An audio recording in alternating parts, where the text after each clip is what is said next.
So, hi everyone, this is Krishna. Welcome to my new series of Arunachal Pradesh. তো আজকে আমরা তাওয়াংকে bye bye করে বেরিয়ে যাব বমডিলার উদ্দেশ্যে। সকালবেলায় দেওয়া হয়েছিল আমাদের টিফিনে ল্যাংচা আর চিড়ের পোলাও। এবার মোটামুটি আমাদের ট্রাভেলারে ওইটা হচ্ছে আমাদের ট্রাভেলার। এবার এখানে আমাদের সকলের জিনিসপত্রগুলো তোলা হচ্ছে, এবার বেরিয়ে যাব। আর এই হচ্ছে জাং ওয়াটারফলস। আমরা বমডিলায় যাওয়ার সময় রাস্তায় পড়ে, এটা আমাদের প্যাকেজে ইনক্লুড ছিল। আর এই ওয়াটারফলসের যে স্রোত আর যে আওয়াজ, মানে আমরা রাস্তার মাঝখান থেকে এটা কিন্তু শুনতে পাচ্ছিলাম, এত আওয়াজ আর এত সুন্দর দেখতে এটা। এর যোগিনী ওয়াটারফলসটাও দেখেছিলাম, সত্যি কথা বলতে এরম দেখিনি। আর এই যোগিনী ওয়াটারফলসটার পেছন দিকটা আমরা দেখতে পেয়েছিলাম। তো এই কাঠের যে সেতুটা দেখছেন, এখান দিয়ে সোজা বেরিয়ে গিয়ে সিঁড়ির ওপাশেই রয়েছে এই waterfalls. Now we are going জাং ওয়াটারফল। আমি দুটো চারটে ক্লিপ নিয়ে রেখেছি, ইট ওয়াজ নাইস।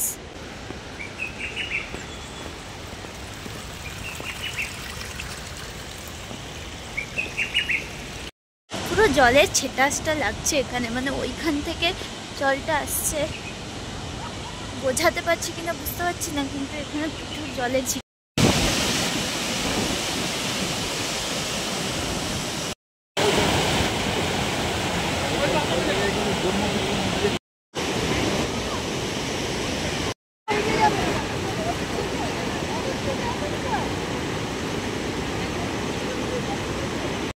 আমার বাবা এখানে ব্যাংবাজি করছিল, আর তাকে দেখে কিন্তু বাকি সকলেও কিন্তু করতে লেগে গেছিলেন। এবার ইয়াশবন্তকার দিয়ে করে আমরা কিন্তু ব্যাক করছিলাম বমডিলাতে। প্রথমবারের ভিডিওটাতে বললাম না যে যাওয়ার সময় একটা ফুল নিয়ে গিয়েছিলাম, তো এই হচ্ছে সেই যাওয়ার পথের রাস্তা। তো এই বাংকারটা আমার বাকি রয়ে গিয়েছিল, আর বাকি যে আদার্স ট্রাভেলারে যারা ছিলেন না, ওনারাও কিন্তু ইয়াশবন্তকারে আসেননি। দ্যাটস ওয়াই এখানে আরেকবার কিন্তু দাঁড়িয়েছিল। আর এই হচ্ছে সেই বাংকারটা।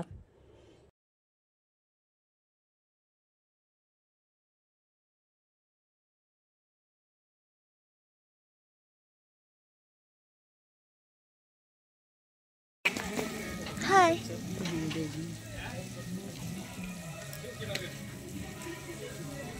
এবার যাওয়া যাক আর কি।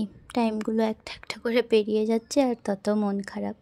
তো যাই হোক, এখনও তো কয়েকটা দিন বাকি রয়ে গেছে, ওগুলো ঘুরে যাই। এবার আমরা সেলা টানেল দিয়ে বমডিলাতে যাব। তার আগে এখানে সকলে একটু দাঁড়ালাম ফটো তুলবার জন্য। তো এবার এখানে কিছুটা ফটো তুলে এবার বেরিয়ে যাব, চলো। তো আবারও নতুন দিনের অপেক্ষা শুরু হবে যখন বাড়ি আসবো। এই যে বরফ, এই যে পাহাড়, এগুলোকে পেছনে ফেলে রেখে এবার আমাদের আগে চলে যেতে হবে। এই হলো বমডিলার হোটেলটা নট ব্যাড। তো যাই হোক, এখানে আমি আর অগ্রণী একটা রুমে ছিলাম, আর আমার মা বাবা একটা রুমে ছিল, আর অগ্রণীর মা বাবা একটা রুমে ছিল। আমাদের মোটামুটি 401 নাম্বার রুম পড়েছিল। রুমের ভেতরটা কিছুটা এই রকম।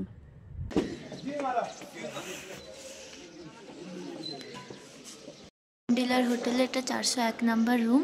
এখানে রুমগুলো সিঙ্গেল বেডের, মানে দুজনই ঘুমাতে পারবে। তো সেই জন্য আমাদেরকে 3টে রুম নিতে হয়েছে, আমাদের 6জনের। টিভি ছোট, মানে রুম বলতে এটা না একটা এরিয়া।